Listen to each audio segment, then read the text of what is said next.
Further notes on the importance of context in representational, rhetorical, descriptive, demonstrative, illustrative, and performative acts of communication in our BRE testing service protocols as some new Meta-Acrostic notes toward a poetry and poetics constructed entirely of thought-terminating clichés. Note 1. BRE question number 23,825 616208515 1-800-15125 614-1325 19153115201915513. It's all good. Take 2 aspirin and call me in the morning. It's all relative. So what? We will have to agree to disagree. Here we go again. All's fair in love and war. Take 2 aspirin and call me in the morning. It's all a matter of opinion. Take 2 aspirin and call me in the morning. It is what it is. Stop thinking so much. Take 2 aspirin and call me in the morning. Here we go again. Everything is relative. Life is unfair. Only God can judge. Rules are rules. Don't judge. We will have to agree to disagree. Only God knows the truth. Really? Because most experts say otherwise. Keep it simple, stupid. So it goes. I'm just saying. Nobody else is complaining. Methinks thou doth protest too much. You never know until you try. Support our troops. Take 2 aspirin and call me in the morning. Everything happens for a reason. Rationalism isn't everything. I'm the parent. Only God's opinion matters. Until it actually happens, we might as well not worry about it. Sometimes yes, sometimes no. Who cares? Ah well, swings and roundabouts. You never succeed for not trying. So what am I supposed to do about it? Seriously? Only God is word perfect. I'm not interested in your opinion. To each his owner's manual. Great deeds seldom result from idle chatter. On matters such as these, I believe everyone has the right to their own opinion. Everything happens for a reason. Some do and some don't. And then I woke up. Life is unfair. Like it really matters. Some clouds don't have a silver lining. Freedom is never free. As sand through the hourglass, so are the days of our lives. It was just his time. Really? Because it makes sense to me. It just wasn't her time. Not now. I have more important things on my mind. Like that's a new thing. Oh, there you go again. Very true, but unfortunately there's absolutely nothing we can do about it. Everyone else does it this way. Ah well, swings and roundabouts. Not this one again. Don't bring yourself down. When you get to my age, you'll see it the way I do. Are you crazy? Reality is just a fact of life. Let it go. If I had a dime for every time I've heard that. Fuck it. Everybody else does. Interesting, but irrelevant. Screw it.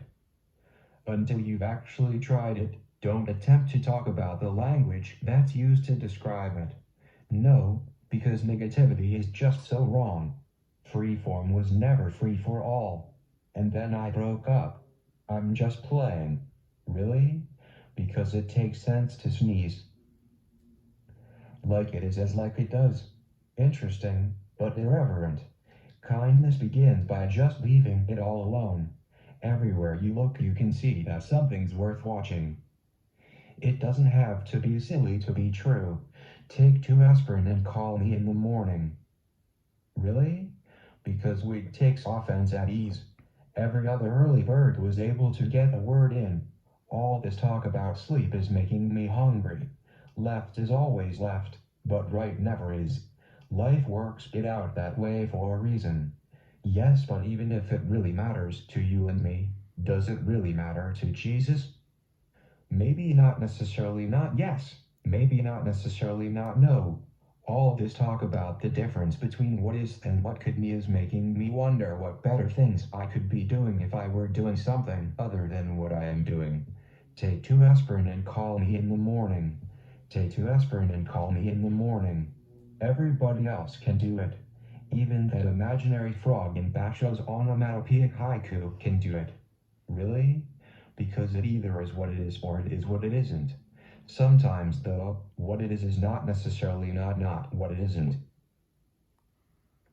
Gosh, I really hoped I'd never have to hear myself listening to that again. Only the sun can come out tomorrow. Doing is as doing does.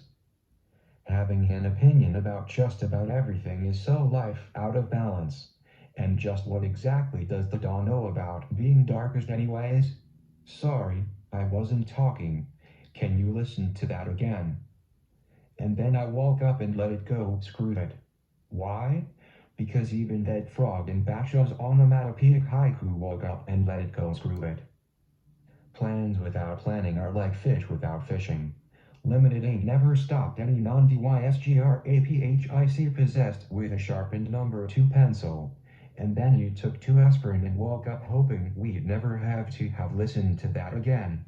None of that matters now, of course, since the past has absolutely no bearing upon our present and our present has absolutely no bearing upon our future.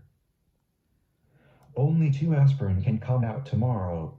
Having an opinion about just about everything is so onomatopoeically unprofessional. Take 2 aspirin and call me in the morning. Having an onomatopoeically unprofessional opinion about just about everything is so the opposite of true bliss. Every other early bird who was able to get a word in had absolutely no complaints about how dark it was before dawn. Really? Because every other onomatopoeically unprofessional opinion say otherwise. Every other darkness before dawn had absolutely no complaint about the fact that the sun was always already going to come out tomorrow. You can always lose yourself in the fantasy of a bright side of the street, even when it's overcasted. There is no bright side of the street, and when your town has been destroyed by Vladimir Putin and there is no longer a street there capable of having the bright side. Opposites of true bliss attract ignorance. Underdog, underdog, underdog. That's all I ever hear you complain about. Gosh, I really hoped you'd never have to hear yourself listening to that again. Opposites of onomatopoeically unprofessional opinion attract all those annoyingly early and optimist stupid little birds. And the fact that there is no bright side of the street, and when your town has been destroyed by Vladimir Putin and there is no longer a street there capable of having a bright side, is just a half-empty glass of it is what it is. Gosh, I really hope the early bird who was so much more than capable of getting a word in would never have to hear that onomatopoeically unprofessional opinion saying otherwise again. And this half-empty glass of it is what it is all about, balancing hanging in there with what doesn't kill you. If I had a dime for every time something that didn't kill me made me stronger, not taking 2 aspirin and then not calling me in the morning is certainly not going to make it any better, is it? Only tomorrow can come out for the sun. Knowledge, at least as she is figured allegorically under the designation of Sophia, never knocked on anybody's door and said, "Look, here's a free library card." But now it's just that word, that just keeps getting in the way of unqualified serenity, contentment, happiness, and joy. Under what conditions could any over remain standing? Take 2 aspirin and call me in the morning. When you get to Vladimir Putin's age, you'll see things through the malignant, monstrous eyes of fascist terrorism and global destruction just as he does. Have you tried taking 2 aspirin and calling me in the morning? Over there is one thing, under here is still another. Can you not give yourself to imagining the 2 aspirin were only words, the morning call only a space between words, the phone on which the call was made or not made a flickering and indifferent thought?